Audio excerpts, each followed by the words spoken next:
Le damos gracias a todos por participar, por estar presentes en esta conferencia organizada por la Secretaría de Formación Ética y Deontológica del Colegio Médico. El tema en esta oportunidad será ética en investigación y sus perspectivas en salud pública. En esta primera parte vamos a dar la palabra a la doctora Sonia Indacochea de la Secretaría. Gracias. Gracias, doctor. Gracias, doctor Patrón. ¿Se escucha? ¿Sí? Más o menos. Bueno, yo hoy día tengo el honor realmente de presentar y de estar con distinguidos miembros de la orden, ¿no? De la orden médica en el área de ética de investigación, ¿no? Hemos querido dar importancia a este tema primero porque la investigación es una necesidad y una obligación, digamos, incluso hasta ética de los médicos para iluminar el camino de los que vienen, estudiar lo que estamos viviendo en la práctica médica y en la práctica de la salud pública, ¿no? Y segundo, porque hay distorsiones en el área de investigación. Comentábamos con los participantes de este evento, en que en algunas partes del país se hacen tesis que no se ajustan a la realización de las mismas, o sea, es decir, se inventan tesis con datos falsos, se cambia información, se realiza autoplagio y una serie de distorsiones que colisionan con la ética y el buen proceder médico, ¿no? Y entonces decidimos enfocar este tema como muy importante, por lo tanto tenemos un distinguido panel de, digamos, personas representativas en el tema, y a la doctora Gabriela Minaya, que nos va a dar la conferencia y que vamos a presentar inmediatamente a todos, ¿no? Otra inquietud para nosotros es que este evento está difundido a nivel nacional por las redes sociales disponibles del Colegio Médico y por Zoom, de tal manera que llegará hasta todos los lugares donde no se tiene acceso fácilmente a la información en ética, ¿no? Bueno, yo quiero pasar a la presentación de nuestros invitados el día de hoy y dándoles la bienvenida a nuestro colegio, a su colegio, al mío y al de todos, ¿no? Gracias. El día de hoy, esta conferencia titulada Ética en Investigación y sus perspectivas en salud pública estará a cargo de la doctora Gabriela Minaya Martínez. Ella es médico con especialidad en enfermedades infecciosas y tropicales de la Universidad Nacional Mayor de San Marcos, con estudios culminados en ética en salud y bioética clínica de la Universidad Nacional Mayor de San Marcos, maestra en salud pública de la Fundación Osvaldo Cruz de Brasil. Participó en la elaboración del primer reglamento de ensayos clínicos en el Perú, en el INS, Instituto Nacional de Salud, exdirectora directora general de la Oficina de Investigación y Transferencia Tecnológica del INS, exgerente de la Dirección en Salud, el IETSI de Salud, exdirectora y evaluadora de los ensayos clínicos en el Perú, excoordinadora de la Red Peruana de Bioética de las PEFAN, miembro del Comité Institucional de Ética en Investigación de la Universidad Nacional Mayor de San Marcos y del Hospital Casimiro Ulloa. Asimismo, es supervisora y evaluadora de los proyectos de investigación observacional del INS y miembro del Consejo Directivo de la Red Bioética UNESCO. Le damos fuertes aplausos.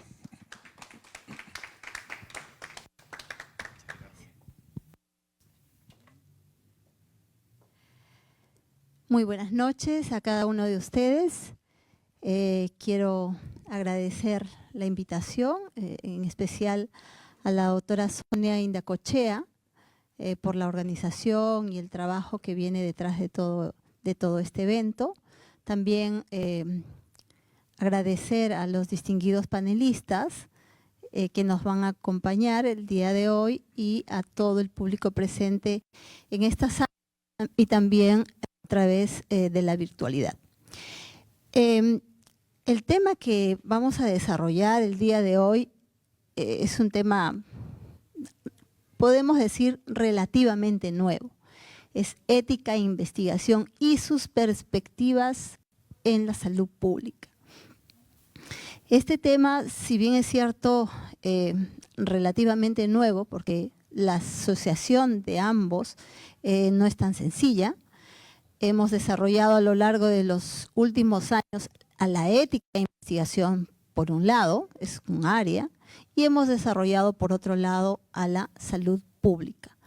Ambos son temas aparentemente diferentes, ¿no? Sin embargo, vamos a tratar de demostrar que tienen mucho en común.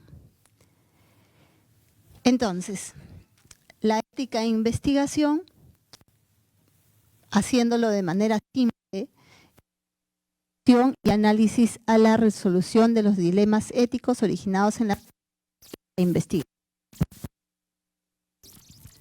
Sabemos todos.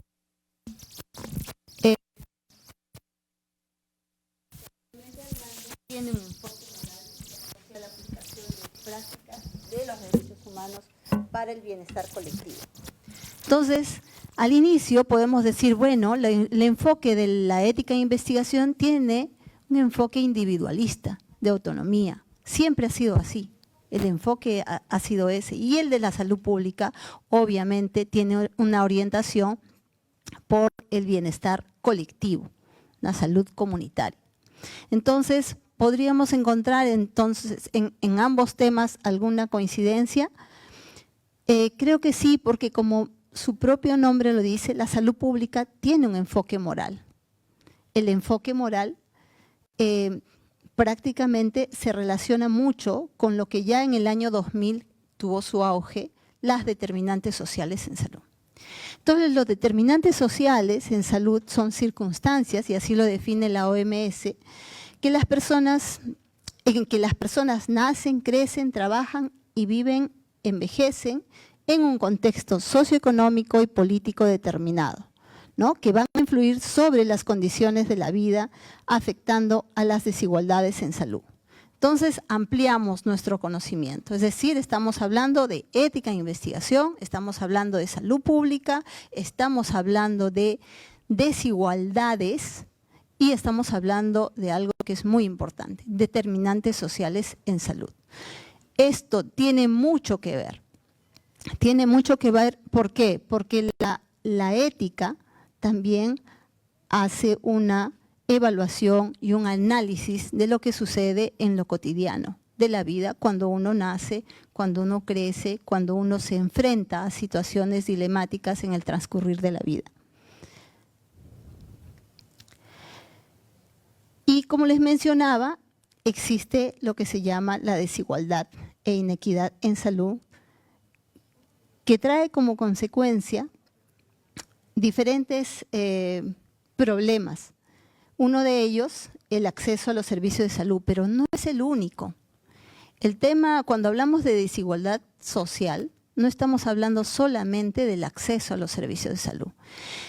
Y se ha visto que este tema solamente explica el 20% de los años ganados de la esperanza de vida en países que disponen de acceso a los servicios en salud. Por ejemplo, en Inglaterra se vio que, obviamente, todo está garantizado, el acceso a los servicios de salud de calidad está garantizada, pero se vio que en Glasgow, ¿no?, que en esta ciudad, se comparó que los barrios ricos, comparados con los pobres, tenían una diferencia de esperanza de vida de 30 años.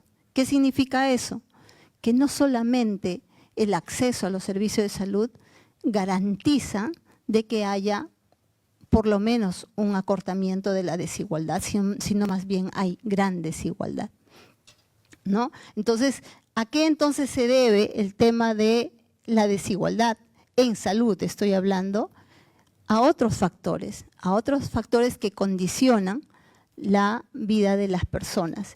Y entre estas condiciones están los temas, por ejemplo, de la pobreza, el tema relacionado a las enfermedades que tienen antecedentes y son causados por condiciones de vida de las personas.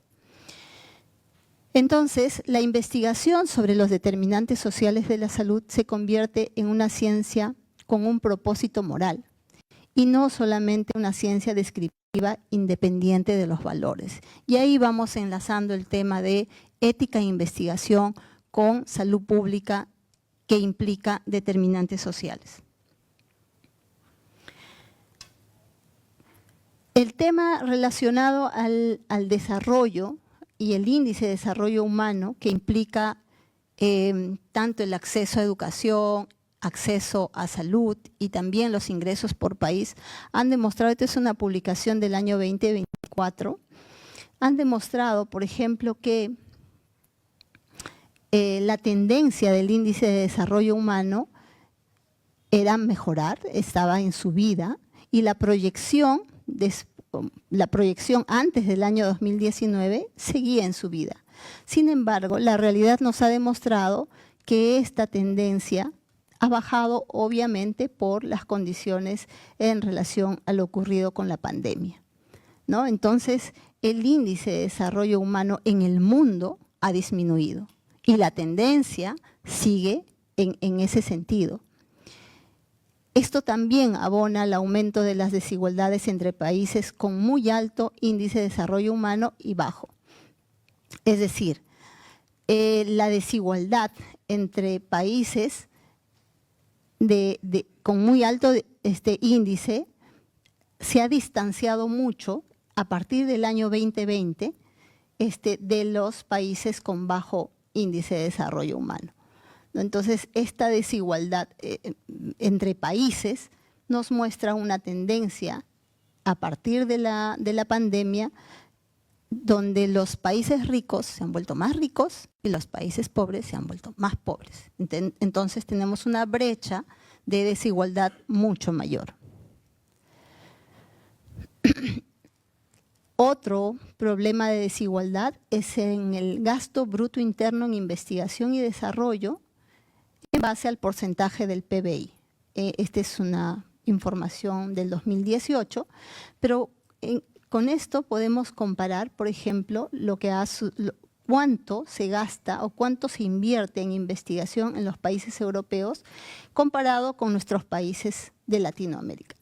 Los países de Latinoamérica, como ustedes pueden ver, no llegan ni a 0.1 de inversión como gasto bruto interno en relación al PBI, ¿no? Perú, por ejemplo, gasta solamente el 0,13% en relación al PBI en investigación y desarrollo. Quizás somos uno de los últimos. Comparado con países, por ejemplo, que tienen alto ingreso, ¿no? Suecia, Austria, Alemania, etcétera, donde superan el 3% de su inversión como gasto bruto interno. Lo mismo pasa en términos de desigualdad con el acceso a los servicios, y esta gráfica es interesante porque en la pandemia pudimos darnos cuenta por qué nosotros ocupamos una de las tasas más altas de mortalidad en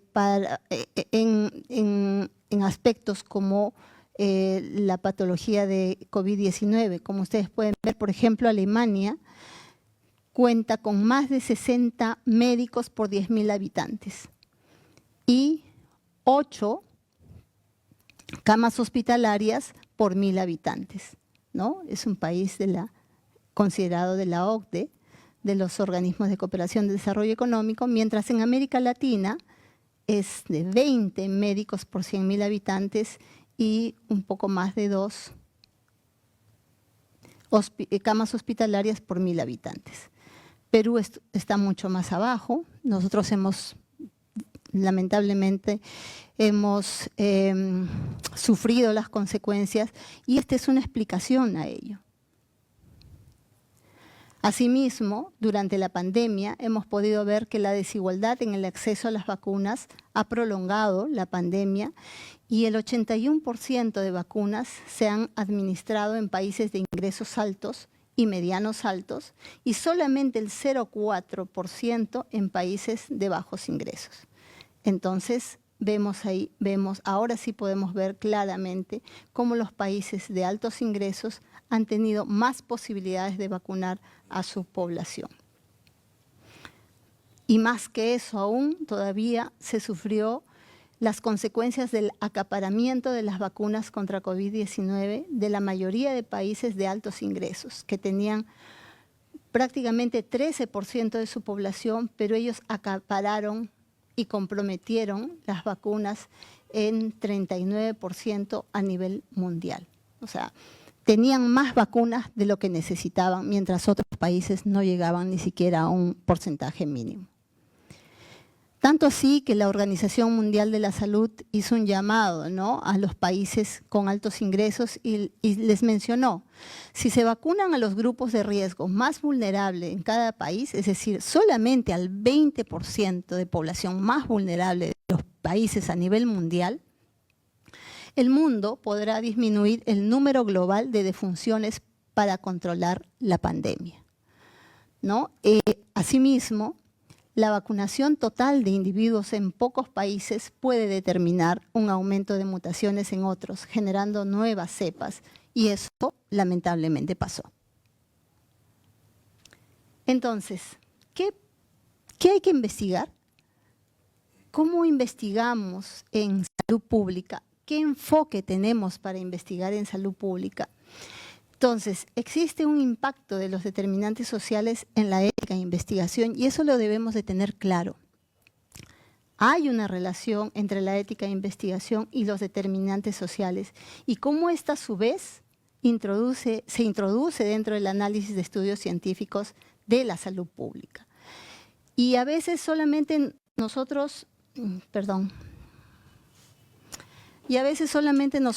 enfocamos nuestro análisis a ver la relación médico-paciente, a ver la relación entre lo que sucede bajo los principios habituales que la ética en investigación, nos ha mostrado. Es decir, el respeto, la no maleficencia, la justicia, ¿no? Entonces, y la beneficencia. Entonces, ojo, hay que ver cómo hacemos el análisis de la ética de investigación teniendo como perspectiva la salud pública.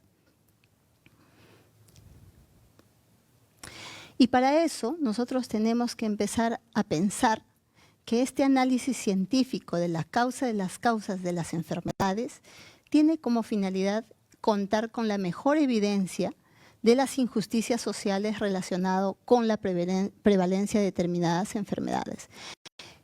Hablamos de causa de las causas cuando, por ejemplo, decimos tenemos un problema de investigación que es la diabetes. ¿Pero qué causa la diabetes? O sea, ¿por qué tenemos?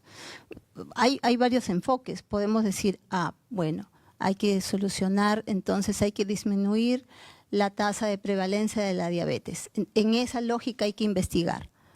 Pero, ¿por qué sucede la diabetes? ¿Cuál es la causa de este factor que es la diabetes? A eso estamos llamando causa de las causas. Y cuando hablamos de causas de las causas, nos acercamos mucho ya a los determinantes sociales en salud y a la salud pública. En esa lógica, las prioridades en investigación en salud deberían tener una perspectiva problematizadora basada en causa de las causas, más que en resolver los problemas diagnosticando y tratando, que está bien, pero hay que mirar también más atrás. Y aquí van algunos ejemplos, ¿no?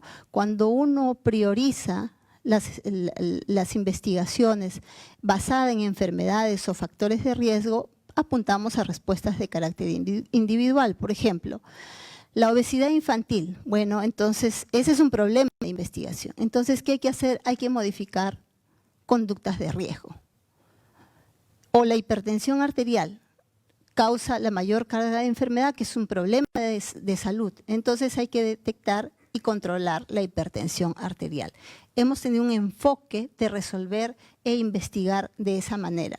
Sin embargo, cuando uno hace la priorización de la investigación basada en causas, podemos decir que las causas de la obesidad infantil vamos a tener que buscar preguntas de investigación que finalmente nos establezcan y nos orienten a políticas, por ejemplo, de seguridad alimentaria, políticas en regulación de alimentos ultraprocesados, políticas educativas, porque estamos viendo la causa de las causas. ¿Por qué hay obesidad infantil? Porque tenemos problemas con la mala alimentación, con el consumo de alimentos ultraprocesados, etc. Entonces, la investigación tiene que ir basada en, además de lo otro, en causa de las causas. Igual cuando hablamos de las causas de la hipertensión, tenemos que pensar ¿por qué? ¿Por qué hay hipertensión? ¿Por qué hay sedentarismo? ¿Por qué hay obesidad? Y así hacemos un círculo mirando básicamente las condiciones de vida de las personas. Hay ejemplos interesantes relacionados a investigación, viendo lo que es con un enfoque de causas de causas. Por ejemplo, esta investigación sobre estimaciones mínimas mundiales de niños afectados por orfandad asociados a COVID-19, ¿no? Nos han demostrado que 1 de cada 100 niños peruanos han perdido a su padre, madre, abuelos o apoderados por la COVID-19. Y además nos han demostrado que Perú se sitúa como el país con mayor tasa de niños huérfanos del mundo por la pandemia. Esta evidencia prácticamente nos orienta a aplicar políticas de salud mental, ¿no? Porque también, además, la evidencia demuestra que los niños que pierden a sus cuidadores principales tienen mayor riesgo de sufrir problemas de salud mental, violencia física, emocional, sexual y pobreza familiar. ¿Debió aplicarse alguna investigación o alguna política pública que prevea la salud mental de estos niños? Creo que sí, ¿no? Lo mismo aquí, otra investigación que también se orienta a la salud pública, demostró que la prevalencia de SARS-CoV-2 asociado al bajo nivel socioeconómico tenía una relación directa, ¿no? La transmisión era generalizada y la población de Lima con mayor seroprevalencia estaba eminentemente en poblaciones socioeconómicas con nivel bajo y también en lugares hacinados. Asimismo, hay estudios que en poblaciones con mayor hacinamiento y alta densidad poblacional como la nuestra, y Lima principalmente, las epidemias son más prolongadas y las tasas de ataque son más altas. Entonces, veamos cómo nosotros en realidad vamos a investigar, qué cosa vamos a investigar y nuestra orientación hacia qué vamos a investigar. Estamos acostumbrados, nosotros médicos generalmente con una orientación asistencialista en ver los sistemas de salud, problemas de los sistemas de salud como la atención primaria de la salud, cuántos ventiladores hay, por ejemplo en la pandemia, este es un ejemplo de lo que sucedió en la pandemia, cuántos especialistas en cuidados intensivos tenemos, rápidamente se generaron cuánta disposición de equipos de protección personal, oxígeno, medicamentos, se hizo el análisis de los precarios del personal de salud, de la distribución de factores de riesgo, etc. La pregunta es, ¿se investigó algo relacionado a las condiciones de vida de los pacientes o de las personas o de las poblaciones? El 70% de nuestra población tiene empleo informal.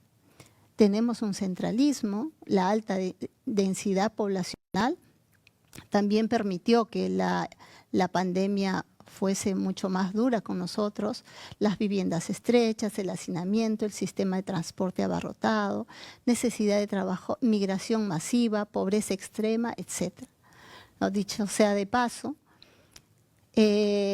actualmente la pobreza extrema ha aumentado, tenemos alrededor de 2 millones de pobres extremos en nuestro país y eso es un golpe y una consecuencia también de lo que ha sucedido en la pandemia. La ética en investigación nos muestra que al hacer el análisis de este tipo de acciones o este tipo de situaciones o de condiciones de vida, también tenemos que evaluar no solamente la causa del interés que nosotros tenemos, sino, por ejemplo, un ensayo clínico que se aplique en estas poblaciones va a garantizar de alguna manera la libertad, la justicia, la vulnerabilidad. Entonces, no se trata solamente de hacer un ensayo clínico o una investigación clínica o lo que fuera. Más aún cuando, por ejemplo, el beneficio que le dan a estas poblaciones es un alimento o una caja de víveres. ¿Qué sucedió? ¿No? Entonces, hay que contextualizar la problemática de salud de la población para nosotros aplicar un análisis. En ese sentido, quizás uno de los mensajes más importantes es que además de los principios que nosotros en ética e investigación desarrollamos, analizamos, evaluamos, tenemos que también evaluar otros principios. La equidad, la solidaridad, la justicia, la libertad, el bien común, la responsabilidad, la participación, la diversidad, la vulnerabilidad y los derechos humanos. Creo que si nosotros incorporamos dentro del chip de análisis de la ética e investigación estos aspectos, creo que sería un avance importante para la ética, investigación y la salud pública. La investigación en las universidades, bueno, seguramente la doctora Frinde nos va a ampliar más sobre este tema, pero existen más personas dedicadas a la ciencia, eso es cierto, pero las innovaciones todavía siguen siendo lentas. No innovamos. Hacemos muchas investigaciones, pero la innovación está todavía en un desarrollo muy, muy lento. Los sistemas de promoción profesional, los selfies profesional, son aquellos que solamente lo hacen para tener un número determinado y así el sistema también te obliga a hacerlo, ¿no? De propuestas de investigación, pero es solamente para mostrarte. Pero no hay investigaciones en realidad que impacten realmente y que de alguna manera no necesariamente solamente sean para mostrar que estás haciendo investigación. La colaboración de la empresa privada es muy importante, sin embargo, se debe evitar que estas influyan y velen o vulneren la autonomía académica, su innovación y el beneficio social. La influencia de las determinantes sociales es importante, por ejemplo, el proyecto MORI que se ha dado en Alemania, propone un índice para medir la investigación e innovación responsable basada en 6 subíndices. Me pareció muy interesante. Igualdad de género, educación, alfabetización en ciencia, compromiso público, ética, acceso abierto y gobernanza. Muy interesante los criterios bajo los cuales se mide la investigación e innovación responsable. Y los requisitos indispensables para garantizar la protección de participante en un protocolo de investigación. No lo voy a desarrollar, seguramente muchos ya lo conocen muy bien. El valor social es muy importante, vamos a verlo más adelante. Estos son la validez científica, el consentimiento informado, la selección equitativa de muestra, la relación riesgo-beneficio, las condiciones de la comunidad, la calidad de los investigadores. Solamente precisar que en el valor social no solamente vamos a evaluar la pertinencia como nos los han enseñado, sino también, de alguna manera, hay que garantizar el derecho de la población al acceso al servicio o bienes de salud derivados de nuevas tecnologías, ¿no? Entonces, si bien es cierto, podemos ser sujetos de investigación en determinados estudios, sin embargo, también hay que hacer de que que el acceso realmente se haga efectivo. ¿Por qué? Porque solamente apliquemos la filosofía que nos han enseñado, que los seres humanos no son medios, sino son el fin. La selección equitativa, igual, hay que tener cuidado que por razones de accesibilidad, la población elegida se encuentre en situación de vulnerabilidad. Condiciones de la comunidad, tener un enfoque intercultural, respetando los valores, los estilos de vida, la cosmovisión, el lenguaje, debe ser considerado por los investigadores. La relación riesgo-beneficio es muy importante, pero no pensando en uno, sino también, además de pensar en uno, hay que pensar también en el beneficio social que va a causar esta investigación. Bueno, yo no quería tratar el tema, pero es casi implícito poder o tener que mencionar, porque me acordé que el que no aprende de su historia está condenado a repetirlo. Ya todos sabemos lo que pasó con el escándalo relacionado al vacuna gay, pero son prácticas que no se deben de repetir. Creo que debe ser una enseñanza tanto para los reguladores, universidades, investigadores principales, que asumir una responsabilidad compartida, porque todos fueron responsables, todos, sin excepción. Entonces, lo que sucedió en la pandemia fue en realidad un escándalo no solamente local, sino a nivel internacional, ¿no? Han salido sendas publicaciones. Últimamente me recordaba lo que se ha publicado en términos de corrupción en ética e investigación. Una de los principales descripciones son en relación al escándalo de la COVID-19 en el Perú.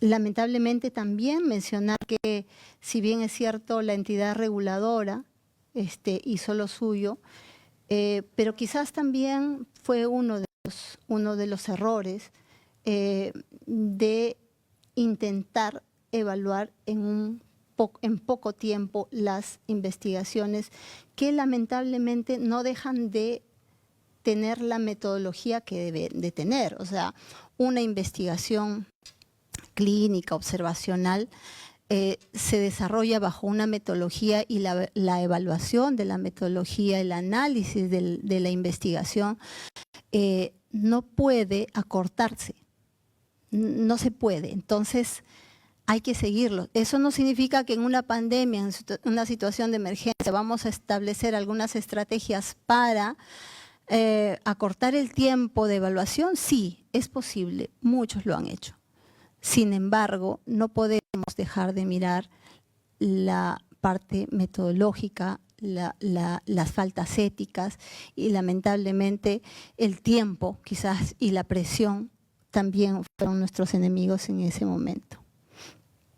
Concluyo mi presentación mencionando que la salud pública y la ética en investigación deben orientar sus actividades tratando al hombre como un ser integral en sus dimensiones biológica, social, psicológica, económica y cultural, y no solamente con un enfoque biologicista. Asimismo, los retos en la actualidad de la ética e investigación es la urgencia y la necesidad de afrontar aspectos relacionados a las condiciones de vida de las personas, incorporando y ampliando su análisis con valores y principios que permitan la igualdad de oportunidades en salud. No he hablado mucho de consentimiento informado, no he hablado mucho de el conflicto que hay entre el interés individual frente al interés colectivo, que es otro tema también seguramente que debería desarrollar, sin embargo es implícito al tema que se me ha encargado. Más bien he querido orientar esta presentación a seguir construyendo desde nuestro país esta teoría relacionada a la ética con la salud pública y la ética en investigación con la salud pública.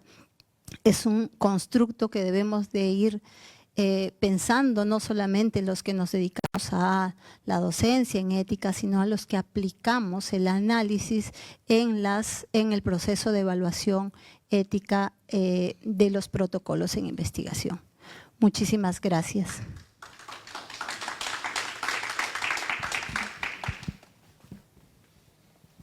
Gracias, doctora. Gracias. Agradecemos a la doctora Gabriela Minaya por su muy buena exposición sobre este tema.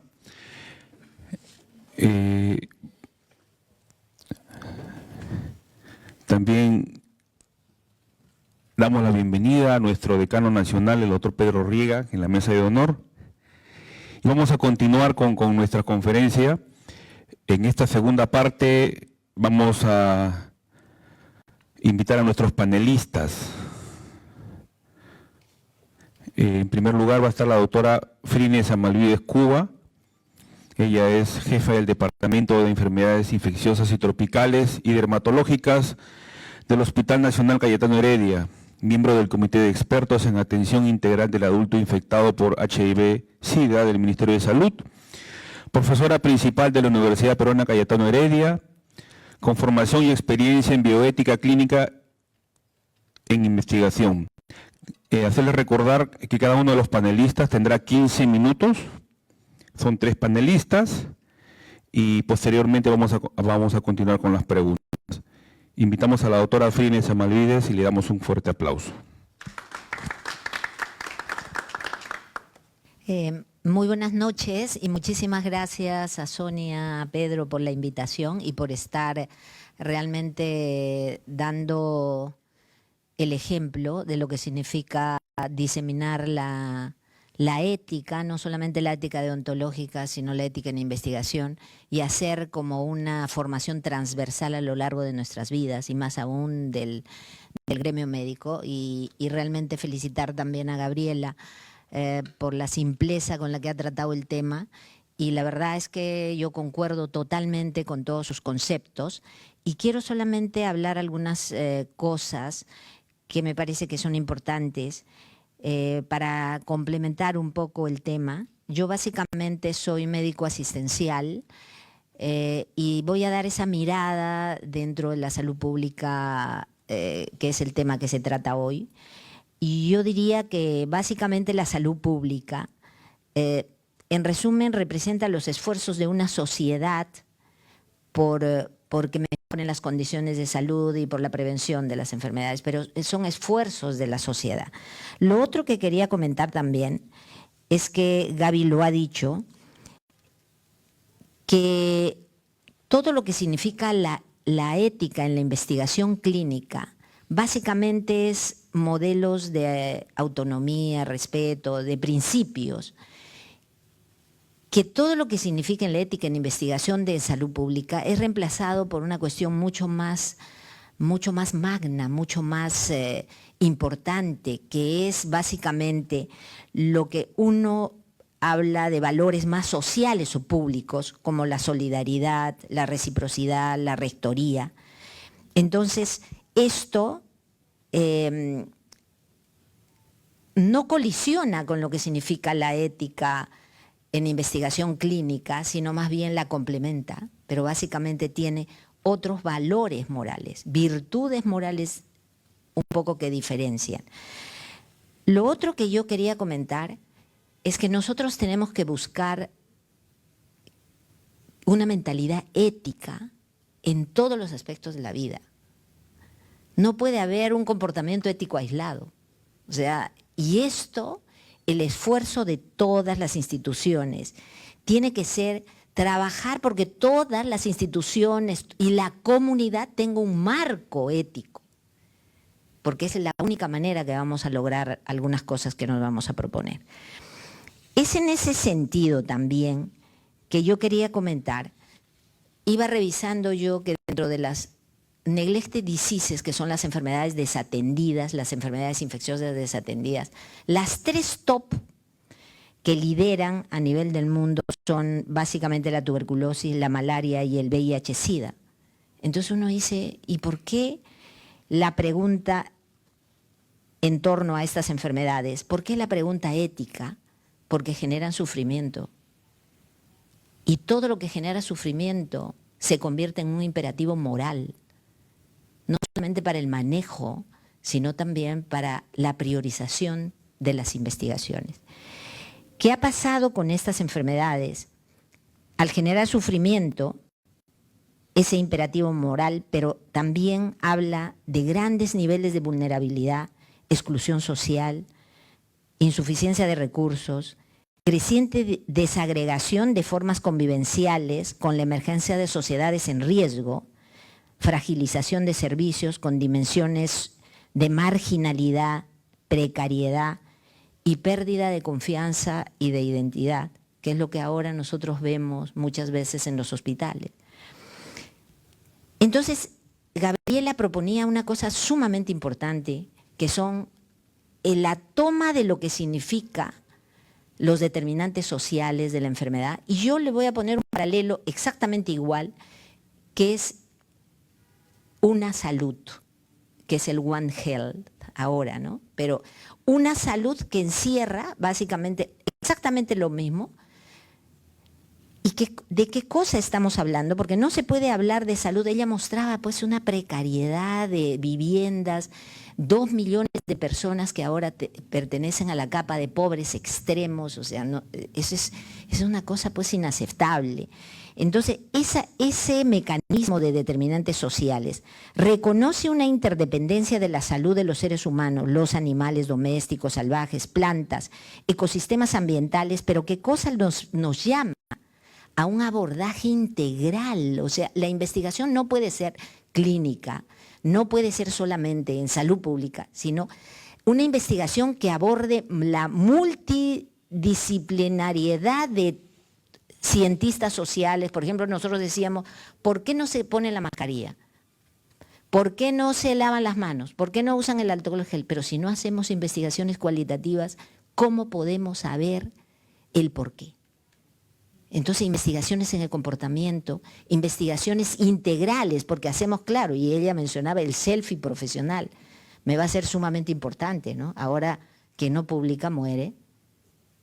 Entonces, uno le interesa publicar lo suyo, y acá tomo la otra cuestión. ¿Cuántas de las investigaciones que se generan en las universidades tienen impacto en salud pública? Les aseguro que menos del 1%. Que pueden ayudar a cambiar políticas nacionales, y ese es un grave problema. Lo otro que quería comentar, ella lo dijo de todos los aspectos nutricionales y todo. Una cosa importante es que básicamente, cuando a mí me preguntaban, yo fui 6 años presidenta del Comité Institucional de Ética en Investigación de la Universidad Peruana Cayetano Heredia, y justo estuve de presidenta en la época del desafortunado Vacunagate, llamado así. Entonces, lo que las personas tienen que entender es que los comités de ética institucionales en investigación son garantes de la fe pública. Ellos no defienden a la industria farmacéutica, a los patrocinadores, ni el investigador. Ellos garantizan la fe pública. Y lo otro que tienen que entender es que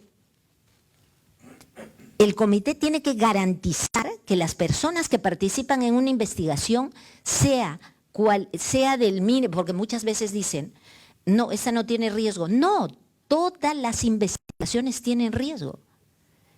Y el comité tiene que asegurar que esa persona que participa en investigación sea debidamente protegida.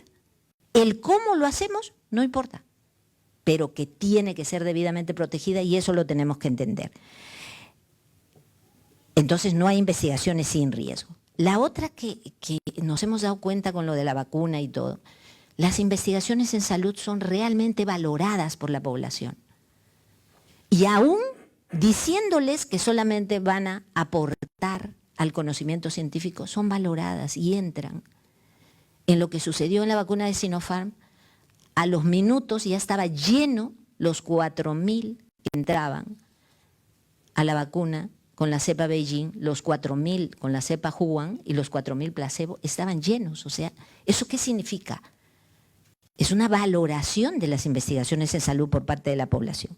Y los estándares de evaluación, lógicamente, que están, muchas veces se relativiza y dice, el comité debería evaluar, esta debería hacerlo así, esta debería... No, Gaby ha mostrado los estándares, valor social, todo eso está normado. Entonces no es que a mí se me va a ocurrir y voy a decir, esta investigación mejor le quito, no evalúo valor social, solamente veo beneficio favorable, riesgo, en comparación al riesgo. No, hay estándares de evaluación.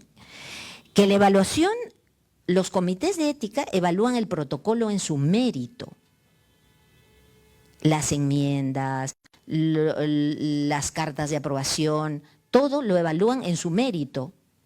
Pero más allá hay un investigador que si no tiene una mentalidad ética, uno no puede evaluarlo. Uno evalúa su currículum. Entonces, esa es la importancia de poner un marco institucional ético en esto. Lo otro es que básicamente, ¿qué cosa es que a uno le falta? Uno se puede equivocar. Uno se puede equivocar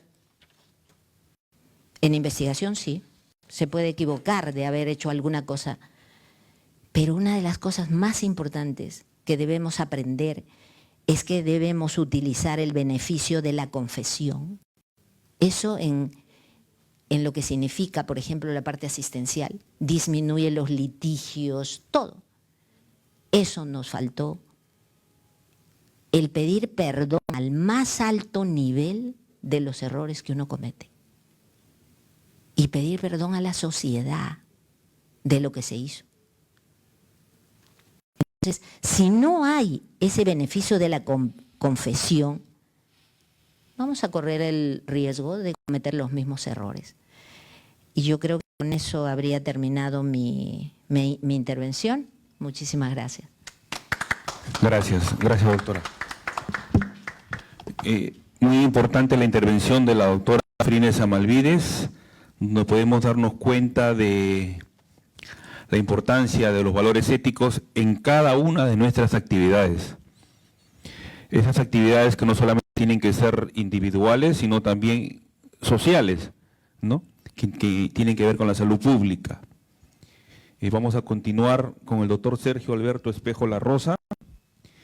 El doctor Sergio Espejo es especialista en medicina integral y gestión en salud por la Universidad Nacional Mayor de San Marcos, con formación en epidemiología de campo del Ministerio de Salud, egresado de la maestría de bioética por la Universidad Antonio Ruiz de Montoya, con experiencia laboral en salud pública, exdirector de la Oficina de Epidemiología de la ex-DISA 3 Lima Norte, ex jefe de la Unidad de Epidemiología y Salud Ambiental del Hospital de Emergencias Pediátricas, ex integrante del equipo de Vigilancia Epidemiológica y Salud Pública del CDC, actualmente es integrante del equipo técnico de la Dirección de Investigación e Innovación en Salud del INS. También se dedica a la asesoría, orientación y asistencia técnica a los comités de investigación, de ética en investigación. Le damos un fuerte aplauso.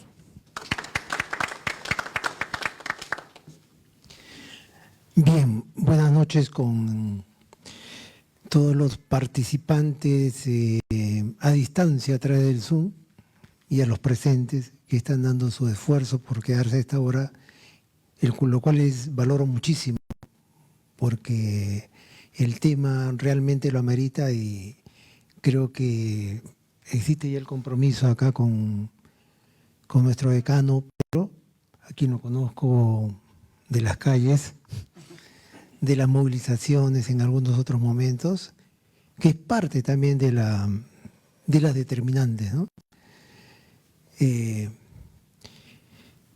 Concuerdo con lo señalado tanto por la doctora Gaby como por la doctora Frine, en la medida que las determinantes sociales son un aspecto fundamental y de repente la esencia de la salud pública, ¿no? Salud pública. Y en este caso hablamos de las perspectivas de la vigilancia en salud pública, ¿no? Y esto implica, como también ya se ha señalado, un esfuerzo por hacer de esta vigilancia en salud pública un trabajo multisectorial, el cual en realidad no es tan sencillo de hacer. La doctora señalaba recién de que esta vigilancia en salud pública y el actuar de esta determinante debería ser como una sola salud, One Health. Totalmente de acuerdo. Y si sacáramos experiencia de lo recientemente ocurrido con esta pandemia de SARS-CoV-2, indudablemente deberíamos estar haciendo el esfuerzo de poder prepararnos para una posibilidad de que vuelva a ocurrir, ¿no? Un evento similar. He estado participando o participo de la preparación del Frontline, de la primera etapa del programa de epidemiología de campo, bajo el enfoque de One Health, donde se convocan a los diferentes actores sociales para que se forme de una manera integral, como se ha señalado, a los vigilantes de esta salud pública. Sin embargo, lamentablemente, no vemos una participación de los otros actores, solamente del MINSA. Y entonces, eso es preocupante porque de alguna manera percibo de que no estamos aprendiendo de la lección, ¿no? 200.000 muertos, más de 200.000 muertos debería enseñarnos que tenemos que hacer algo. Yo creo que Pedro, como lo conozco, el ímpetu de su juventud, nuestro decano, hará el esfuerzo suficiente, y he visto ya en algunos comunicados, de trabajar con otros sectores para conseguir estos logros de la vigilancia en salud pública. El tema realmente convocado para esta noche es importante y evidencia la preocupación de esta junta directiva. Y realmente espero yo de que nosotros podamos contribuir a los objetivos que se están planteando, ¿no? Tuve la oportunidad hace más de 30 años de trabajar en zonas rurales y ver. Mi primera epidemia no fue con seres humanos, fue con animales. Vi una epizodia, trabajaba en una zona agrícola ganadera y de la noche a la mañana 53 reses de la mejor calidad, lecheras y de carne, patas para arriba, ¿no? Para mí fue así eso no lo había visto en los libros. Eso no me lo decían los libros o no lo aprendí. Pero pude ver cómo, de alguna manera, los diferentes actores locales que actuaron en ese momento, las autoridades locales, trajeron a los veterinarios, evaluaron a las reses, porque era una zona pobre indudablemente, y había que descartar que no fuera carbunco o antrax, en otras palabras, ¿no?, para poder tomar las medidas del caso. Para mí, una medida de salud pública, donde no participábamos nosotros como salud, pero lo estaban haciendo. Evaluados estos animales, los veterinarios dijeron, no, esta carne es comestible, es una virosis, inmediatamente los campesinos agarraron cuchillos, todas esas cosas, y se llevaban las piernas y la carne al más no poder, ¿no? Fue mi primera experiencia. Al año siguiente vino la epidemia del cólera y pude participar en un área de 560 kilómetros a la redonda, donde éramos el único puesto de salud donde había un médico y una enfermera, y después habían otros puestos atendidos por sanitarios, por técnicos, ¿no? Entonces recorrimos caseríos y todas esas cosas, comunicamos con los profesores para ir dando las charlas, que se hagan las letrinas y todas estas cosas. Medidas de salud pública. Puedo decir con orgullo de que en mi zona ingresó solamente un caso que fue manejado por promotores. Creamos una red de promotores y de vigilancia. Pero eso es local. Eso fue sin políticas públicas, como se han señalado ahora, que son muy necesarias. Entonces, va a depender de la buena voluntad de repente, del recurso humano local para poder conseguir estos logros.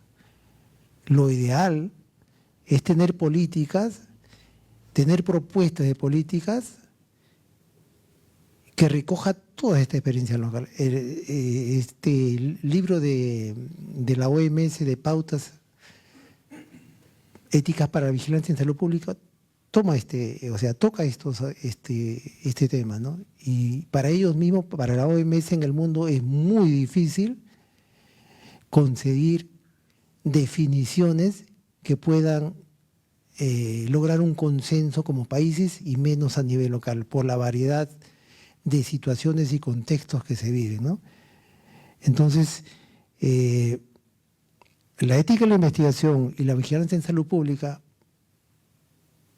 son diferentes, son categorías diferentes.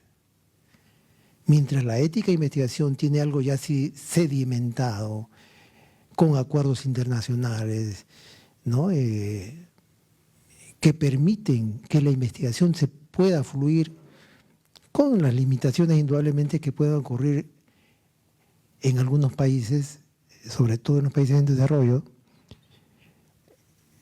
En cambio, la vigilancia en salud pública está en construcción, y creo que es el motivo de esta reunión. ¿Cuál es la perspectiva?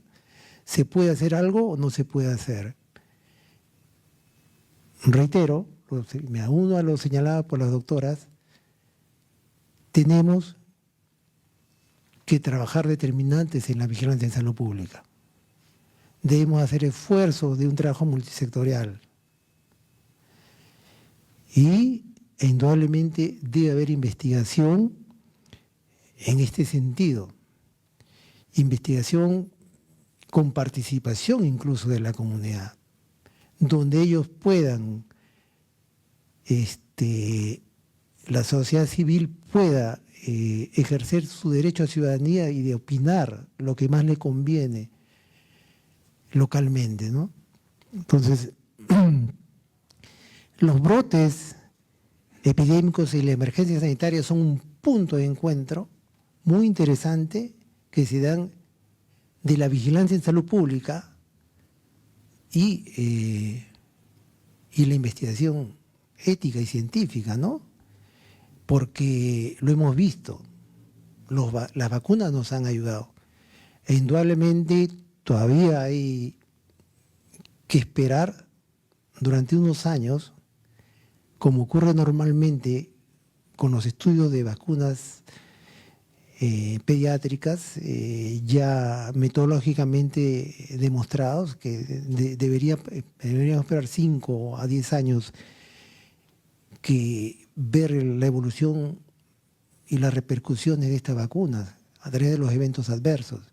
Entonces, ¿estamos vivos? Estamos vivos, pero no sabemos qué pueda devenir como consecuencia de esta pandemia. Emergencias sanitarias. Nos hemos puesto a pensar por qué de un año a otro tenemos temperaturas extremas. El año pasado batimos récord con calor. Este verano, ¿no? fue parte de ello.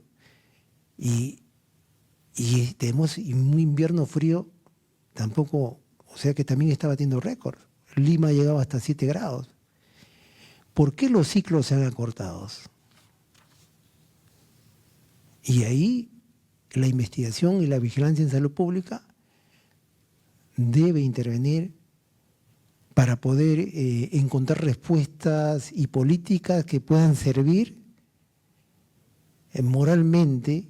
Nos corresponde, en el caso de los que procedemos del Estado, como trabajadores del Estado, de hacer todo el esfuerzo o de instituciones como nuestro colegio médico, comprometidas también, ¿no? Con un esfuerzo de sacar adelante todas estas posibilidades y esta perspectiva de que la vigilancia en salud pública pueda dar un salto, ¿no? Es lo que tendría que decir por el momento. Gracias. Muchas gracias, doctor Espejo. Adicionalmente, podemos darnos cuenta de que los avances tecnológicos que tenemos ahora afectan también cómo enfocas los determinantes sociales. Esta tecnología que tenemos nos va a permitir, en algunos casos, unos beneficios y en otros casos, algo que no está correcto. ¿Cómo esto afectaría la ética en la investigación? ¿Cómo afectaría, como les comento, los avances científicos, esa facilidad que nos puede dar en algunos casos para situaciones de fraude científico? En esta oportunidad, por eso vamos a tener la presencia, la intervención de nuestro panelista, el doctor Johnny de la Cruz Vargas. El doctor Johnny de la Cruz Vargas está graduado como médico cirujano, especialista en oncología médica por la Universidad Nacional de La Plata en Argentina. Tiene una maestría en investigación clínica por la Universidad Autónoma de México, doctorado en medicina por la Universidad Nacional de La Plata en Argentina. Se desempeña como profesor y director del Instituto de Investigaciones en Ciencias Médicas por la Universidad Ricardo Palma. Es investigador RENACIT con CITEC nivel 1. Cuenta con más de 200 publicaciones en revistas indexadas. Fundador de la Red Ibero-Latinoamericana de Integración Académica. Membership del Comité de Publicaciones Éticas y presidente de la Comisión Nacional de Enfermedades No Transmisibles. Lo recibimos con un fuerte aplauso. Muchas gracias. Con todos, muy buenas noches. En primer lugar, quiero saludar a nuestro decano nacional, el doctor Pedro. Un gusto realmente compartir con esta mesa. También saludar a la doctora Sonia Indacochea, quien nos extendió esta invitación. Y por supuesto me sumo a las felicitaciones de los ponentes y los colegas que hoy nos acompañan en la mesa. Felicitar a la doctora Gabriela Minaya por su excelente presentación. Realmente creo que la claridad y la especificidad del tema y cómo ha logrado unificar estos dos conceptos difíciles creo que es sumamente importante. También a la doctora Frinek Samalides y al doctor Sergio Espejo, con los cuales coincidimos completamente. Varios autores consideran que la ética en investigación en salud pública es una rama o una subespecialidad reciente de la bioética. Y cuando buscamos en los libros de ética o de bioética, casi no hay capítulos relacionados a este tema, por lo cual es una rama naciente, en crecimiento, de importancia creciente, pero de gran actualidad y necesidad en los países. La ética es intrínseco a la práctica médica, pero también es intrínseco a la investigación. Y la investigación la podemos dividir en dos grandes grupos, como ya ha sido mencionado. Solo se dividen técnicamente porque al final la investigación busca mejorar la salud y la calidad de las personas y resolver problemas cotidianos en la población. Esos dos grupos son la investigación clínica, ya sea observacional o experimental, y por otro lado la investigación en salud pública. Y de manera muy figurativa podemos decir que si miramos el árbol, paciente, médico, estamos hablando de investigación clínica, focalizado individual, y si miramos el bosque, estamos hablando de poblaciones, comunidades, regiones, bloques de países e inclusive continentes, ¿no? Entonces fíjense, allí está Pero al final, ambas se unen a través de la ética, y la ética está en ambas investigaciones, tanto en la que hacemos todos los días en el consultorio, o en la parte regulatoria, y me ha tocado trabajar en ambos lados.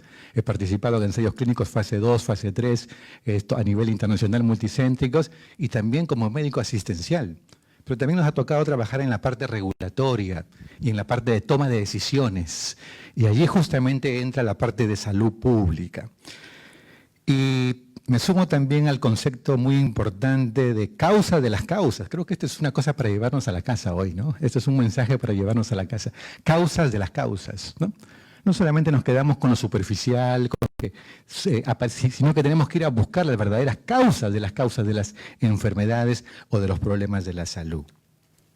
Y obviamente tocamos el tema de determinantes sociales, y los salubristas internacionales dicen que el mayor determinante social del problema salud-enfermedad se llama pobreza. Pobreza. Y la pobreza escapa a los médicos, escapa al sistema de salud, escapa incluso a la estructura académica. No podemos solos. Y eso va a ser una conclusión al final, que el camino de la colaboración y la cooperación es fundamental para poder hacer cambios de fondo. De lo contrario, solamente estaremos dando una partecita, ¿no es cierto?, de la problemática, y no podremos hacer cambios sustanciales. La salud pública implica políticas públicas, implica toma de decisiones, implica buscar resultados, y también implica evaluación de esos resultados. Y generalmente ahí es donde fracasamos o fallamos, ¿no? Las políticas públicas usan recursos públicos. Por lo tanto, hay un compromiso, hay una transparencia de evaluar los resultados que ocurren con ese tipo de decisiones que ocurren desde el punto de vista de salud pública. Y la evaluación es fundamental, y también tiene que ver con los aspectos éticos en la práctica real. Nuestro país, todos sabemos que tiene una doble carga de enfermedad. ¿Sí? Los países de altos ingresos ya prácticamente están más con las enfermedades crónicas, ¿no es cierto? Sin embargo, en nuestro país seguimos teniendo la doble carga de enfermedades infecciosas que siguen siendo importantes, y hay una lista, y aquí hay expertos en infectología que nos pueden dar cátedra sobre eso. Y también, por otro lado, tenemos las enfermedades del mundo desarrollado, que son las enfermedades crónicas, ¿no? Y las enfermedades crónicas significan el 70% de la mortalidad actual. Y hablamos entonces de cardiovasculares, cáncer, enfermedad renal crónica, diabetes, obesidad, enfermedades neurodegenerativas y todas las que nosotros conocemos. Y creo que estas son fundamentales también desde el punto de vista de salud pública. Creo que establecer y trabajar dentro del marco de prioridades es fundamental. La investigación tiene que estar anclada a prioridades y que respondan a necesidades reales de nuestra población de estudio. No hay mucha ganancia en solamente participar de estudios o investigaciones enlatadas que vienen de afuera y que no necesariamente impactan y benefician a la salud de nuestra población. Y creo que esto tiene que ver con ética en salud pública y ética en la práctica médica cotidiana. En ese concepto, entonces, la investigación es toma de decisiones, y la ética debe marcar el rumbo, porque al final el paciente individual, visto de manera conjunta, suma la población o las poblaciones. Yo creo y estoy convencido que la mejor forma de proteger a las poblaciones y a las personas y a las poblaciones sigue siendo la investigación. Y ahí tenemos que ser cuidadosos y equilibrados. Los comités de investigación son fundamentales. El consentimiento informado es importante. La metodología de investigación es crucial, crítica. Los tiempos deben cumplirse. La rigurosidad no se puede reducir, pero también tenemos que ser cuidadosos en que el objetivo final es que la investigación se desarrolle y llegue a esa comunidad. Y en eso creo que todos tenemos parte y compromiso para mejorar este tipo de procesos y de tiempos. Desde afuera nos ven a Latinoamérica y a Perú con tiempos muy prolongados de aprobación, tiempos administrativos complejos, ¿sí? Y necesidad de formar recursos humanos capacitados en investigación para la toma de decisiones. Y creo que esos son todavía desafíos pendientes en nuestro contexto. ¿Qué retos y desafíos desde la parte de salud pública? Bueno, si recordamos Alma Ata, decíamos salud para todos en el año 2000, ¿no? Esa era la meta. Estamos en el 2024, casi un cuarto de siglo después, y la respuesta es obvia. ¿Qué ha pasado? ¿Dónde está la ética de eso? Salud pública, salud para todos. Y lo que estamos viendo es que los países de mediano y bajos ingresos, cada vez más la brecha de inequidad aumenta, no disminuye. Hoy charlaba con un ex ministro de salud de nuestro país y me decía, estuvimos recientemente en ASCO, en el American Society of Clinical Oncology, que es el congreso más importante de cáncer en el mundo. Y me decía, las tecnologías, los nuevos tratamientos, los costos, la inviabilidad de aplicarlo a nuestro país. Tiene que ver eso con ética en investigación y en salud pública, pues tiene que ver mucho. Y en la New England se sacó en el año 98-99 un artículo que decía dilemas en salud pública. Si usted fuera un tomador de decisión y tiene que tomar la decisión si el test 1 lo aplica a toda la población, salva 1000 personas. Y si el test 2 lo aplica a la mitad de la población porque es más costoso, va a salvar 1200 personas. ¿Cuál va a elegir? Fíjense, es un dilema ético, ¿no? Por costos, por especificidad, por sensibilidad. Entonces, esto después lo podemos trasladar a problemas cotidianos, reales, nuestros. Y podemos pasarnos horas y horas opinando respecto a este tema.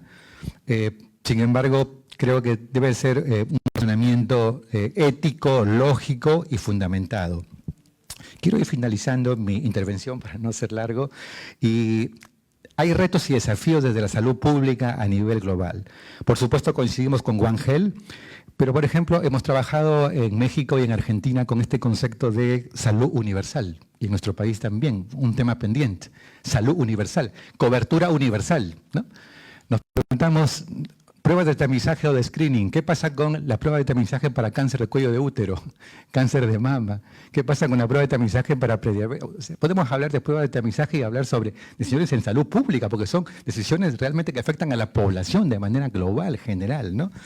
Cobertura universal, portabilidad y libertad de elección de atención en los centros de salud, equidad y brechas de equidad, intrusión. Ojo también que las tomas de decisiones en salud pública deben ser, como ya han sido mencionados, desarrolladas en equilibrio, en respeto y en consideración una serie de factores propios de la población. Nuestro país es un país multiétnico, multicultural, ¿no es cierto?, multilingüístico, y que también tiene que ser respetado desde ese punto de vista.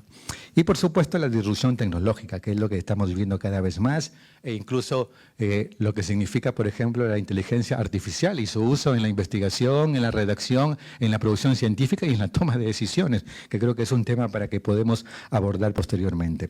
Ya se ha mencionado la vigilancia, y creo que la evaluación del impacto de los programas que se aplican cada año en salud pública, se gastan millones de soles cada año en diversos programas en nuestro país. Y evaluar cuál es el verdadero impacto de esos programas, creo que es un tema ético en investigación, ¿no? Que también tenemos que abordar y sincerar. Para finalizar, creo que la colaboración, la cooperación académica entre las instituciones es fundamental. Colegio médico, academia, universidad, sector gobierno, instituciones y, por supuesto, la participación de la comunidad. Gracias por esta oportunidad de compartir con ustedes esta importante mesa. Gracias. Gracias. Muchas gracias, doctor de la Cruz. Vamos a ir terminando esta parte. No sé si alguien tiene alguna pregunta. Bueno, quizás yo una pequeña pregunta. Bueno, yo primero felicitar, porque de ahí le dejamos la palabra al señor decano, pero felicitarte, Gabriela, Friné, Sergio y Johnny, ¿no? Todos mis amigos. A ver, tengo el sentimiento de que juntos podemos seguir empujando este tema, ¿no? No importa si somos pocos o somos muchos, lo que importa es que tengamos el ánimo de seguir adelante, ¿no? y les agradezco muchísimo por ese entusiasmo desde el principio, ¿no? Yo tengo una pregunta. Yo trabajo con Johnny en el Instituto de la Universidad Ricardo Palma de Investigaciones y en el Comité de Ética de Investigación, varios años también.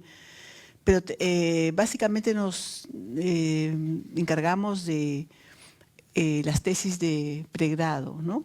No tanto de ensayos clínicos, sino la tesis de pregrado.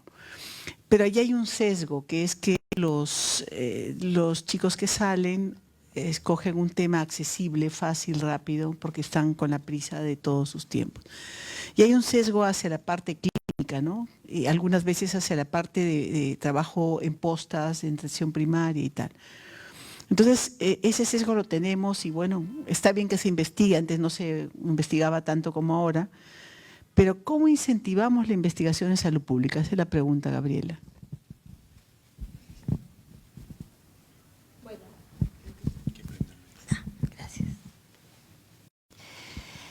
Bueno, es una pregunta recontra difícil,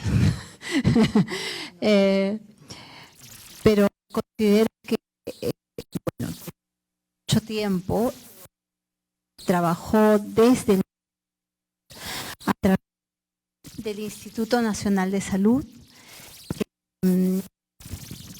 los establecimientos, con las universidades, con otros organismos que podrían apoyar el fortalecimiento de la investigación, de la ética de investigación. Sin embargo, esa experiencia que más o menos ha durado como quizás 5 o 10 años, desde el ente rector nos ha mostrado que debemos enfocar nuestra atención en las universidades. Es decir, creo que las universidades deben ser el foco de atención principal, no solamente de los órganos o de los entes académicos, no, sino incluso desde el Ministerio de Salud, desde otros establecimientos. Creo que debe haber un trabajo interconectado, interdisciplinario, pero el centro de formación, el centro donde vamos a fortalecer, capacitar, debería generarse desde las universidades. La experiencia también nos ha mostrado que a nivel de regiones existe una gran, no tienen idea, pero es una sed de conocimientos, no solamente y de aplicación de investigación y de ética e investigación, más que inclusive Lima. De repente Lima porque tiene acceso a muchos cursos, etcétera, pero en regiones sí hay mucha expectativa de lo que podamos trabajar con ellos. Entonces, considero que desde trabajar con alianzas estratégicas, tanto la academia, el Ministerio de Salud, Ministerio de Educación, por ejemplo, ¿no? Deberíamos establecer, Ministerio del Ambiente, etcétera, etcétera, deberíamos trabajar de alguna manera, teniendo como foco a las universidades para poder fomentar la ética de investigación y una investigación orientada a la salud pública, haciéndoles entender realmente cuáles son los problemas que tiene nuestro país y que urge la necesidad de atender. Tenemos miles de problemas, pero los problemas hay que hacer entender también que los problemas no se van a resolver tratando o diagnosticando. Los problemas realmente se van a solucionar, por lo menos en parte, tratando la causa de la enfermedad.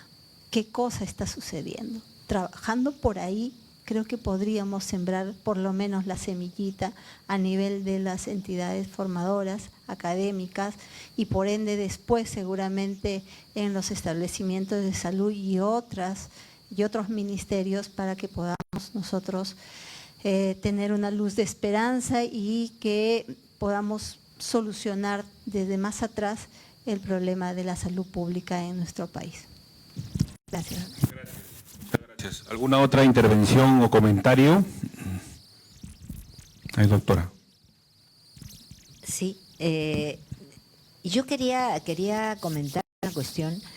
A ver, igualmente en relación y en el mismo sentido que Gabriela comenta, ¿no? Por función, quienes están encargados de generar conocimiento es la academia, son las universidades. Entonces, el Ministerio de Salud debería tener el rol rector de darnos la priorización y darnos financiamiento para investigaciones en salud pública. Y no deberíamos, yo por ejemplo veo que algunas veces es terrible lo que uno gasta asesorando una tesis, gasta de tiempo, de esfuerzo, de encuentros virtuales con los chicos que ahora pueden ser 3 que hacen una tesis y al final ellos están apuradísimos, como Sonia decía, por dar sus STEP, por irse al MIR, por irse a otros países, por hacer sus serums y no publican. ¿Qué porcentaje queda en el repositorio? Eso es conocimiento en la zona gris, no sirve. Lo que no se publica no sirve. Nadie va a venir de otro país a buscar el repositorio de la universidad para ver qué se publicó. O sea, eso está muerto. Y si no se publica en los siguientes 3 años ya no sirve, no tiene vigencia. Entonces, los chicos están investigando de manera insulsa, porque no está llegando al indicador de eficacia y de eficiencia que significa generar nuevo conocimiento. ¿Generar para qué? Para ponerlo yo diría, para ponerlo a la salud pública, para que se pueda generar, ese conocimiento sirva para mejorar la salud de las poblaciones, aunque sea población hospitalaria. Si no se publica, ahí queda. Ni siquiera lo podemos referenciar. Entonces, el rol rector para mí es de la mano con financiamiento. Les comento una cosa que me dejó impresionada una vez. Yo era jefa de la oficina de investigación de la Facultad de Medicina de la Universidad Cayetano, y entonces vino una persona de Chile, era el decano de la Facultad de Medicina también, y nosotros financiamos, los fondos concursables en Cayetano son 80.000 soles, y él habló de 4 millones de dólares de financiamiento anual para investigación. Yo la verdad quería llorar, los 80.000 soles, yo decía, no sirve para nada. Entonces, el financiamiento, si no generamos conocimiento, que es lo que nos pasa en la pandemia, somos caminantes a ciegas. No sabemos por qué la gente no se pone la mascarilla, por qué las personas a uno le tosen la cara cuando los atiende, se sacan la mascarilla justo para toser. Entonces, pero eso nosotros decimos, mira, él me está tosiendo, pero no hacemos investigación de una salud. Entonces, para mí pasa por la parte de darle, ¿qué haría yo? Tengo financiamiento importante a las universidades, les digo, muy bien, no que hagan de 3, incluirlos hasta en bases de datos, en análisis de base de secundaria, que son tan importantes, estudios de cohortes de tecnologías que entran al país, pero que no sabemos si funcionan o no. Entonces, todo eso, pero ¿para qué les exigimos a los chicos que se junten de a 2, 1, 3 tesis? Deberían ser ya, a la universidad le doy financiamiento. Todos los chicos, ¿cuántos van a entrar en este proyecto? Análisis de base secundaria, bien hecha. 10. Los 10 sustentan, se gradúan, se genera una publicación impresionante y se genera, y donde todos son autores. Yo siempre digo, donde quepa uno que cumplen el criterio de autoría, es suficiente. Gracias. Gracias. ¿Alguna otra intervención? Sí, yo me sumo a las opiniones vertidas por las colegas y yo quería señalar lo siguiente. Si bien es cierto que las universidades, creo que eso también lo hemos trabajado en otros talleres, las universidades son el centro de conocimiento y tienen esa responsabilidad de construir la investigación, la innovación y el desarrollo para el país a través de estas investigaciones no es suficiente.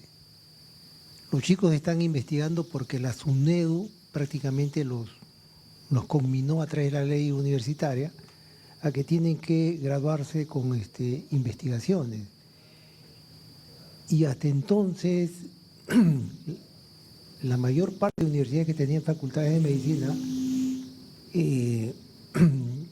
no desarrollaban la investigación,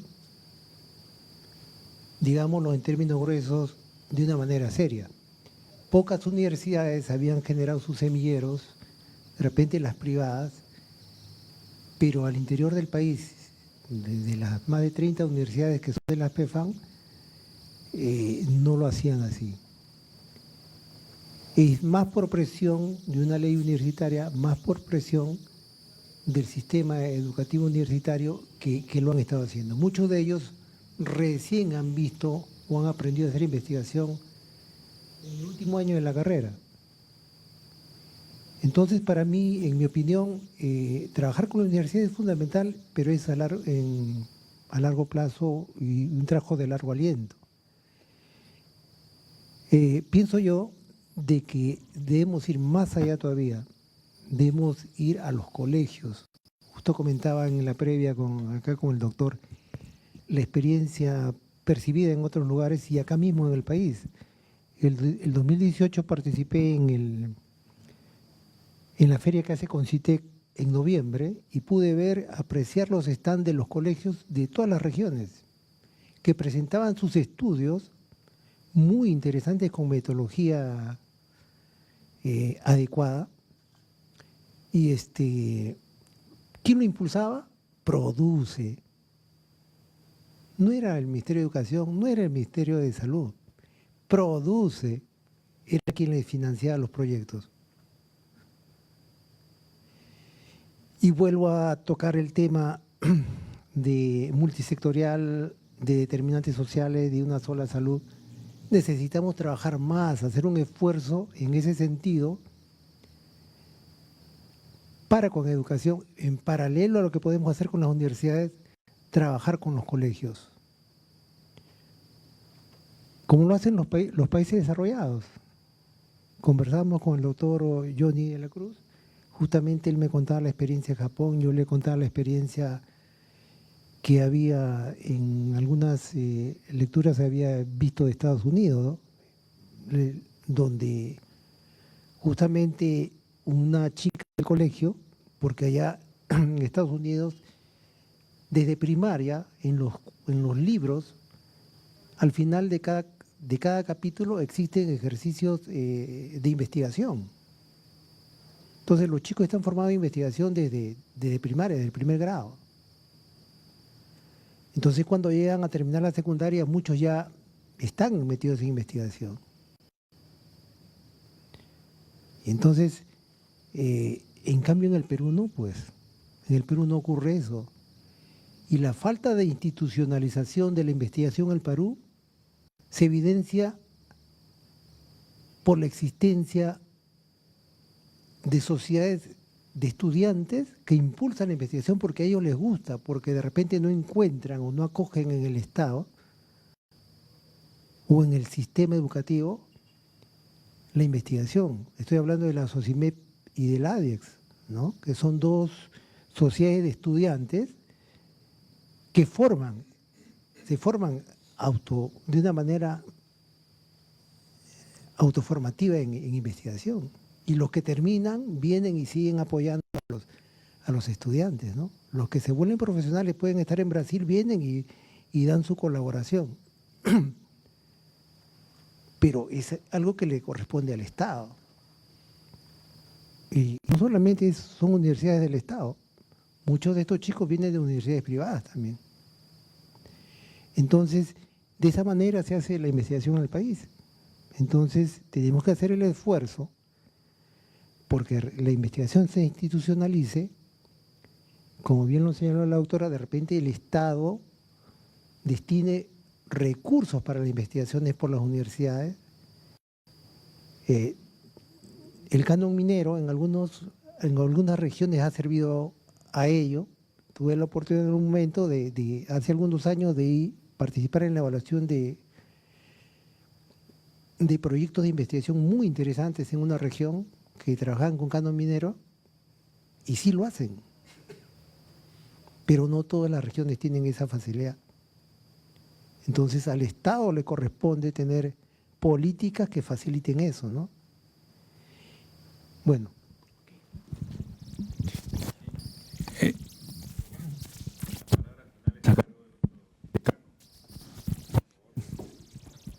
Bueno, muchas gracias. Realmente estoy muy honrado de participar en este evento y agradezco la participación de cada uno de los panelistas y principalmente, por supuesto, de nuestra expositora y amiga Gabriela Minaya. Y felicitar, por supuesto, a la doctora Sonia Indacochea en este esfuerzo importante de poder posicionar la ética en sus distintas dimensiones y facetas en el campo de la salud y, por supuesto, en el campo del ejercicio médico. Quiero hacer algunos comentarios, en realidad, más que solamente el agradecimiento, ¿no?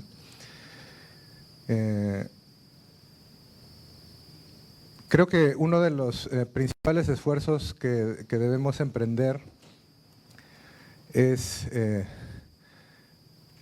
poner en relieve la ética como la búsqueda de un propósito común, este propósito del bienestar.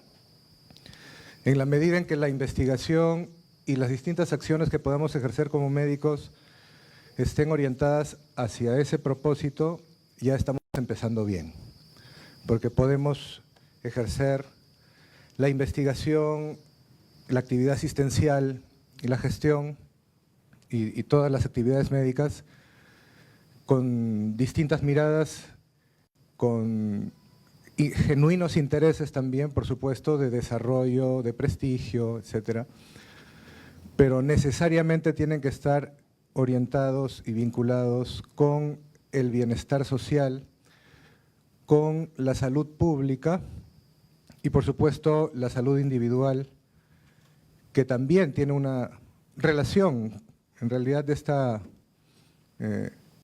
clasificación entre lo que es salud individual y salud colectiva es compleja, en realidad hay interdependencia y bastante relación. Y lo menciono porque, bueno, el título de este evento, que es bien desafiante, creo que da para bastante más, es la ética en la investigación y su impacto en la salud pública. Entonces, lo que buscamos es un impacto positivo en la salud pública.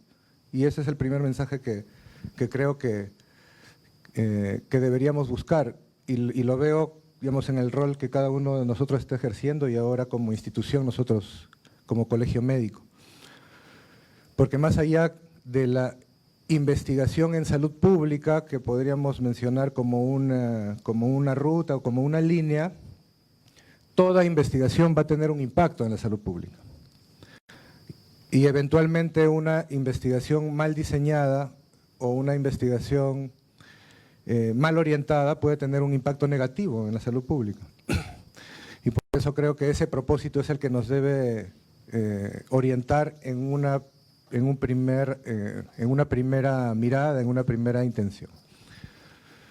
Ahora, cuando hablamos de la salud pública como tal, estamos, creo yo, como muy bien ustedes lo han señalado,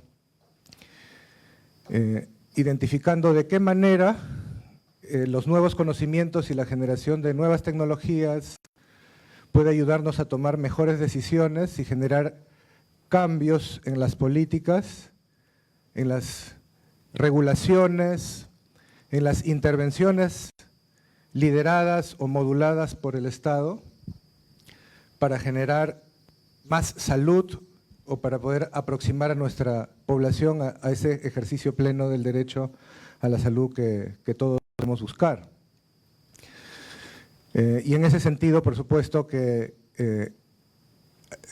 una de las cosas que ha mencionado Friné, pues tenemos que buscar generar este impacto de toda investigación y todo este nuevo conocimiento en la medida en que no llega a ser suficiente o adecuadamente difundido, no va a tener el impacto necesario y por lo tanto hay un mundo de acciones de investigación o de investigaciones en sí que no llegan a tener ese impacto que nosotros necesitamos o que el país necesita, y tenemos que ver de qué manera ayudamos a que lo tenga, ayudamos a que se cristalice en la publicación y de hecho ir mucho más allá para que esa traducción del conocimiento pueda plasmarse en la transformación del sistema de salud y mucho más allá, cuando ustedes, y muy bien, muy claramente se ha expuesto por parte de Gabriela, hablamos de determinantes sociales de la salud, hablamos de las causas, por lo tanto estamos hablando de todas las dimensiones del desarrollo social. Entonces la construcción de este conocimiento, la generación de evidencias, toda investigación que debe estar orientada a ese propósito del bienestar, debe ser facilitada, orientada, promovida, en nuestro caso desde el Colegio Médico, pero tenemos instituciones valiosísimas como la universidad, como el Instituto Nacional de Salud, como institutos universitarios de investigación, que podemos sumar a ese propósito porque tenemos, este es un denominador común de todos nosotros, ¿no? También se habló de esta dicotomía entre investigación y vigilancia en salud pública, que recuerdo que en el INS en algunos momentos hemos conversado bastante, y efectivamente hay aspectos técnicos que requieren una mejor regulación o una regulación que pueda propiciar, facilitar la generación de acciones de salud pública y generación de conocimiento simultáneo con reglas específicas en determinados contextos, brotes, epidemias, y la generación de esta evidencia tan necesaria para ir aprendiendo y poder imprimir en nuestro sistema de salud esa característica que no tiene, que es de ser un sistema que aprende, ¿no? Un sistema que cada año no hace lo mismo, sino puede identificar qué es lo que no funcionó, qué es lo que puede funcionar mejor e ir avanzando, y la investigación debe contribuir a que eso se transforme, a que no seamos una máquina que funciona siempre de la misma manera, aunque no genere los resultados esperados. Y termino con un mensaje relacionado con lo inicial que mencioné, porque todo esto en base a lo que ustedes mismos han mencionado y que estoy completamente de acuerdo. O sea, la salud pública y el bienestar se van a generar o se van a promover a través de un esfuerzo de la misma sociedad. Es decir, no hay ninguna institución ni ningún grupo humano limitado que vaya a, mediante algún mecanismo o alguna experiencia de ejercicio de poder, pueda implantar medidas que a nuestro criterio puedan ser adecuadas si no tenemos el diálogo necesario ni logramos convencer a la sociedad de que podemos ir en esta ruta inversa a la que nos señala, digamos, el entorno, el contexto, no tan desinstitucionalizado, que te enseña desde pequeño que la vía de la trampa o la vía del quebrantamiento de las reglas es la norma, y más bien podemos despertar o recuperar esa esperanza de que trabajar por el bien común y cumpliendo justamente con este ejemplo que debemos dar como profesionales médicos, todos nosotros ante nuestra sociedad, podemos generar un ciclo diferente, ¿no? Justamente un ciclo ético, una ruta de construcción de ese bienestar por el cual tenemos que luchar, y tenemos que luchar con la sociedad, ¿no? Creo que eso es fundamental en esta ruta de construcción de una mejor salud pública, porque eso solamente se va a poder plasmar a través de la confianza que la sociedad pueda delegar o pueda otorgar a los profesionales, al sistema de salud para que pueda tomar en los momentos oportunos las decisiones de intervención y podamos avanzar a este respecto. Quiero finalmente agradecer o reiterar el agradecimiento a cada uno de los expertos que nos han acompañado con su experiencia, con sus conocimientos y sobre todo con este llamado a la acción, creo yo, de poder desarrollar no solamente desde el aspecto teórico, sino en acciones concretas, en la promoción de la investigación, la promoción de la ética en la investigación y ver de qué manera ayudamos a que esta investigación tenga el mejor de los impactos sobre la salud de nuestra población. Muchas gracias.